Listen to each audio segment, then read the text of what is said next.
o nosso programa Canal Saúde de hoje com uma entrevista nacional. Você sabia que perda de urina em qualquer quantidade é considerada incontinência urinária? Não são só 29% não, como eu falei no início, mas são 69% dos brasileiros que afirmam não saberem. Então, de acordo com um estudo do IPEC, que é um estudo de inteligência, pesquisa e consultoria, a incontinência urinária acomete aí 29% da população nordestina. A nordestina é 29%, viu, gente? Então, é sobre isso que nós vamos conversar a partir de agora, direto de São Paulo, com a uroginecologista Maria Augusta Bortolini, a quem eu dou aí uma boa noite, agradecendo pela participação no programa. Seja bem-vinda, doutora. Obrigada, boa noite a todos. Obrigada pelo convite, Carla. É um prazer ter essa oportunidade de falar para vocês aqui de longe sobre um problema muito frequente que é a incontinência urinária. Bom, eu queria inclusive que a senhora já começasse essa entrevista aqui com a gente, doutora, explicando aos nossos telespectadores o que é a incontinência urinária. Incontinência urinária é qualquer perda de urina, seja involuntária, né? Então, existem vários tipos de perda de urina, pode acometer crianças, adultos, homens e mulheres, mas, por definição, qualquer pessoa que tem um escape de urina, seja por que motivo for, é uma pessoa que possui ou que sofre de incontinência urinária. Como perceber e diagnosticar o problema, hein? Olha, normalmente é muito comum, né, as pessoas notarem que elas não têm mais a capacidade de segurar a urina. Então, isso é notável quando ela sente uma vontade de ir ao banheiro e não dá tempo de chegar, então ela se molha mesmo, né, ela não consegue controlar até chegar a um ambiente adequado para esvaziar a bexiga. Ou mesmo em situações onde ela tem um esforço, ela tosse, ela espirra, ela pula e escapa a urina sem perceber, né? Então, é muito fácil, digamos assim, a pessoa, a pessoa que tem a perda de urina, desconfiar de que tem alguma coisa errada. E do lado do profissional de saúde, um exame físico adequado, alguns exames complementares, exames de imagem, também pode nos ajudar quando a perda ela é muito pequena e pode até se confundir com algum outro problema. Mas, de modo geral, quando a gente recebe as pessoas que sofrem de perda de urina, realmente vem pelo relato dos próprios pacientes. O alto índice no Nordeste tem relação, doutora, com o nosso modo de vida? Olha, Carla, esse índice, na verdade, ele não é uma particularidade dos nordestinos, tá? Então, essa pesquisa que você mencionou, que avaliou 2.000 pessoas, questionou sobre perda de urina, nelas mesmas ou de alguém que elas conhecem, ela foi em nível nacional. Então, nós entrevistamos pessoas das todas as regiões do Brasil. E, coincidentemente, esse índice, essa taxa de quase 30%, ela foi muito consistente entre as diferentes regiões do país, né? Então, eu diria que não é só não é só nos estados do Nordeste, do Norte, que isso acontece com uma frequência tão grande, né? Existe uma consistência. Obviamente que se a gente estudar populações regionais, a gente pode ter uma variação aí de dados, né? Entre 15% até 50%, eventualmente, se a gente for específico em alguma população. Só que, de modo geral, na população geral, ele é muito consistente no nosso país, viu? Inclusive, essa própria pesquisa aponta que 69% dos brasileiros afirmam, inclusive, não saberem, né? Na verdade, assim, o que foi interessante para a gente é que, mesmo que as pessoas conseguem relatar que existe uma perda de urina, ou nelas próprias, ou em alguns conhecidos, muitas delas ainda acreditam que um leve escape de urina, ou eventualmente isso em determinada fase da vida é considerado normal. E, na verdade, é errôneo isso, né? Então, essa pesquisa chamou atenção porque traz para a gente, indiretamente, uma informação de que muita gente está sem tratamento, não procura uma ajuda especializada, porque realmente considera que essa condição ela é normal em até certo grau, ou depois da idade, ou depois que tem filhos, né? Mulheres que tiveram filhos, partos normais. Então, isso foi até muito interessante ter essa estatística, né? E de que realmente esse conceito errôneo de que perder urina em algumas situações é aceitável ou é normal, isso realmente não é verdade. O nosso corpo, ele não foi, digamos assim, ele tem que funcionar de modo a gente represar a urina e esvaziar a bexiga somente a hora que a gente der o comando, né? Que a gente estiver no nosso toalete, no nosso banheiro. Então, isso foi muito interessante, esse desconhecimento de um grande número da população. A incontinência ela pode levar a algo mais grave, doutora? De modo geral, Carla, o que a gente nota é que mesmo os casos leves de incontinência, até os casos mais acentuados, em que a pessoa precisa usar protetores, fraldas, absorventes, ela gera, a gente nota uma queda do estado psicológico, né? Um índice de ansiedade, depressão, isolamento social maior nessa população que sofre desse problema do que nas pessoas que não sofrem, né?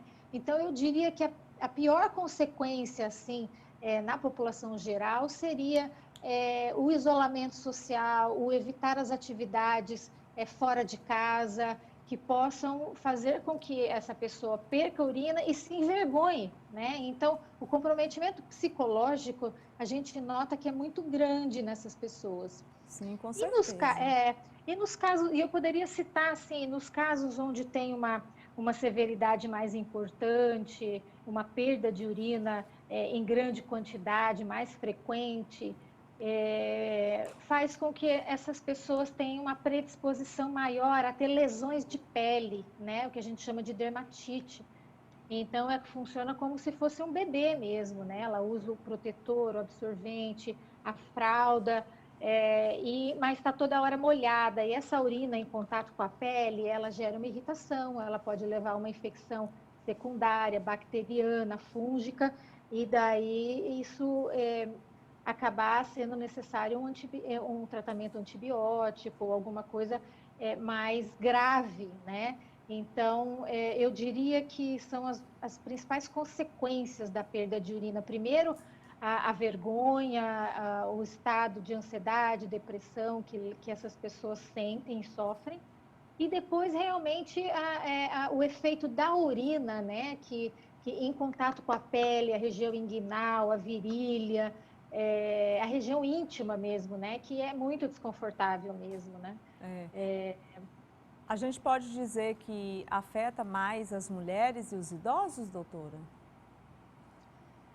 Olha, sem dúvida nenhuma, são esses dois públicos, eles são o que mais nos vem à mente quando a gente fala de incontinência urinária. Então, na mulher, em decorrência principalmente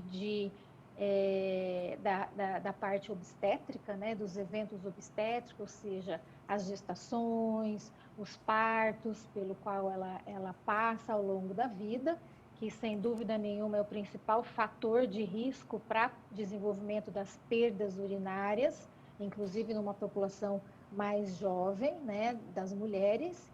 E os idosos é muito pelo envelhecimento dos tecidos mesmo, né? Então, todos os órgãos do idoso, ele passa a não funcionar 100% ao longo do tempo, né? Então, muitas vezes, pelo próprio envelhecimento, perde-se esse controle da micção, gerando ou causando mais incontinência urinária. Nos homens, é quando a gente pensa muito nas pessoas que sofrem de doença prostática, né? Que precisam se submeter a uma cirurgia de próstata ou por tumores benignos ou malignos.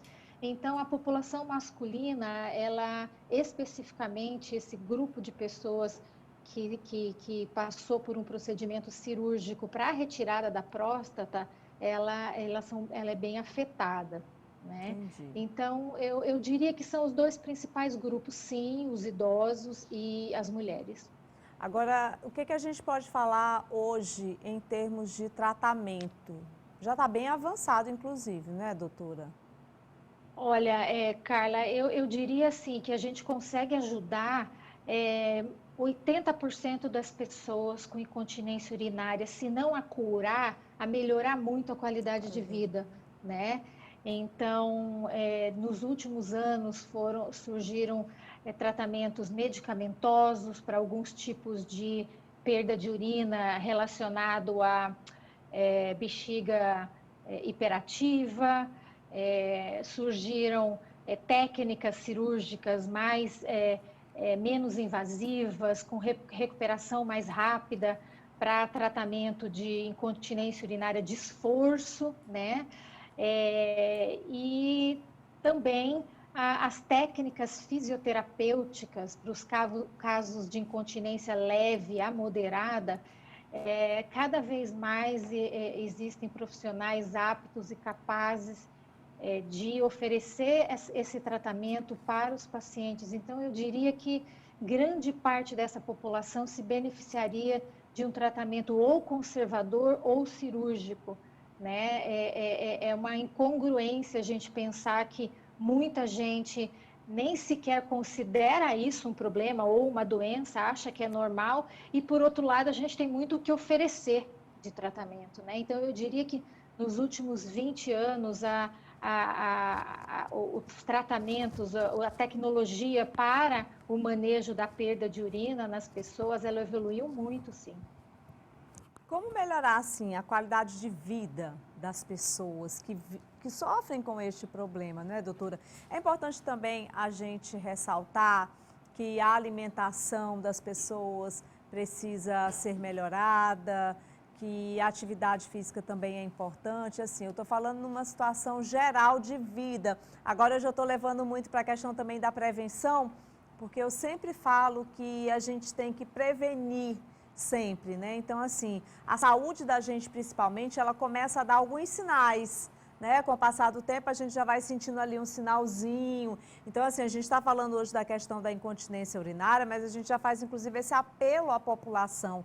Sentiu que tá tendo ali uma incontinência, está mais frequente, então é porque algo já está errado. Porque muitas vezes, doutora, é uma coisa, inclusive, que eu sempre falo aqui com os nossos telespectadores, e olha que nós já estamos há quase 13 anos aqui no programa Canal Saúde falando sobre isso com os telespectadores. Mas é exatamente falando isso. Não deixa para ir ao médico apenas quando você adoece, né? Porque assim, é muito comum a gente ver isso, principalmente os homens procurarem um auxílio médico, uma ajuda médica, apenas quando adoece. Isso não pode acontecer de jeito nenhum, né, doutora?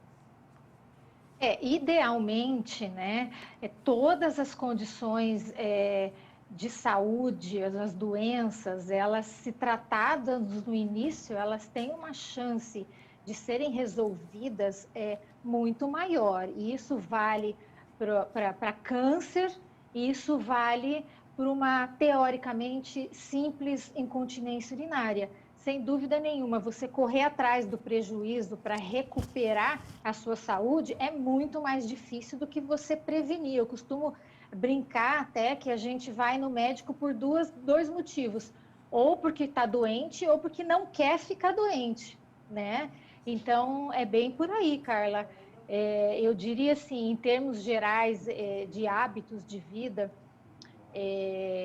o que me vem à cabeça, né? Outros fatores além desses que eu já comentei, que pioram a incontinência urinária ou que ajuda a pessoa a desenvolver esse problema, obesidade. Então, a gente está falando de maus hábitos que leva a uma doença metabólica, que é a obesidade, que faz com que aquele peso pressione a bexiga, a uretra e a musculatura da pelve, até um ponto onde, mecanicamente, a gente não consegue segurar mais urina, porque o peso do corpo em cima daqueles órgãos, daquelas estruturas é muito grande. Então, sem dúvida nenhuma, uma boa dieta equilibrada, evitar a obesidade, tratar a obesidade é um dos caminhos, né? Pensando em qualidade de vida. O fumo, né? Ou qualquer outra condição em que você tem tosses crônicas, né? Então, o fumante, ele tosse mais. A pessoa que é alérgica, se não trata alergia, ela tosse mais. E o que acontece? Essas pessoas vão colocando também esse peso do aumento da pressão do abdômen na tosse em cima da bexiga e da pelve, e isso predispõe a um desencadeamento das perdas de urina, né? Se a gente pensa num quadro de bexiga hiperativa, por exemplo, que é aquela pessoa que tem que ir uma urgência miccional, que ela de repente tem aquela vontade súbita de urinar e tem que sair correndo para o banheiro e não dá tempo de atingir o banheiro, essa pessoa provavelmente tem bexiga hiperativa. Alguns alimentos, eles são muito ruins, eles desencadeiam essa irritação na bexiga. Alimentos muito cítricos, bebidas alcoólicas, muita cafeína. Então, todas essas orientações a gente tem que dar para o nosso paciente ou para as pessoas, tanto para prevenir como para tratar a perda de urina, né? Então, e outras condições também. A mulher que está gestante, ela vai se preparar para um parto, ela pode fazer a fisioterapia preventiva para disfunções de assoalho pélvico durante a gestação, para preparo do parto, para que depois ela não fique incontinente, que ela não desenvolva esses problemas futuramente. Então, para cada população, a gente tem como orientar para que os problemas não ocorram, né? Em se tratando de incontinência urinária, a gente, ao longo da vida de uma pessoa, a gente tem muitas oportunidades de agir para prevenir antes que aconteça o problema. Depois que ele acontece, aí a gente tem que correr sempre atrás do prejuízo, sem dúvida nenhuma. Uma vez que ocorreu, quanto mais cedo procurar, mais o tratamento vai ser conservador, mais você evita uma piora e daí um agravamento que pode te levar a precisar de uma cirurgia. Então, assim como a maioria das doenças, você tem toda a razão. Quanto mais cedo a gente intervir, quanto mais cedo a gente procurar ajuda, mais recursos vão estar disponíveis para poder ajudar. Um caso muito grave, muitas vezes a gente não consegue uma cura em 100% das vezes, mas a gente ainda consegue melhorar a qualidade de vida. O que para muita gente, só de ter a capacidade de não perder urina toda hora, de não precisar usar fralda e conseguir sair de casa, já é uma grande vitória, sabe? O que a gente vê muito também, Carla, eu acho que isso é muito interessante. Todo mundo tem um idoso em casa, né? Sim. Aquele idoso ou que está acamado, ou que não sai muito, e daí as pessoas acham, é da idade, ele é idoso, é assim mesmo, perde urina. Só que você pode tratar um idoso de 70, de 80, de 90 anos também. Não é porque ele está idoso que ele precisa conviver com a perda de urina, com a fralda, com a dermatite, com a infecção, com a assadura, né? Como se fosse um bebê. Então, assim, muita gente que eu atendo fala, eu vou trazer a minha mãe, porque a minha mãe perde urina, meu pai perde urina. Só que convive com isso e passa, ou você usar uma fralda, passa a ser tão normal que a pessoa nem pensa que pode ser diferente, sabe? Então, é muito interessante isso. É importante ficar bem atento, né, doutora? Tá sempre atento a isso. Cada vez mais a gente percebe que, independente do grau de instrução, do nível socioeconômico, cultural das pessoas, ainda há um conceito errôneo de que algumas fases da vida perder urina é normal, e não é, na verdade não é. Isso realmente você tá se privando de procurar uma ajuda. Com certeza. Muito obrigada, viu, doutora, pela entrevista. Seja sempre bem-vinda. Foram ótimo seu esclarecimento aí, ajudou muito nossa população, com certeza. Muito obrigada. Eu que agradeço. Boa noite. Obrigada. Boa noite. Olha, deixa eu mandar um abraço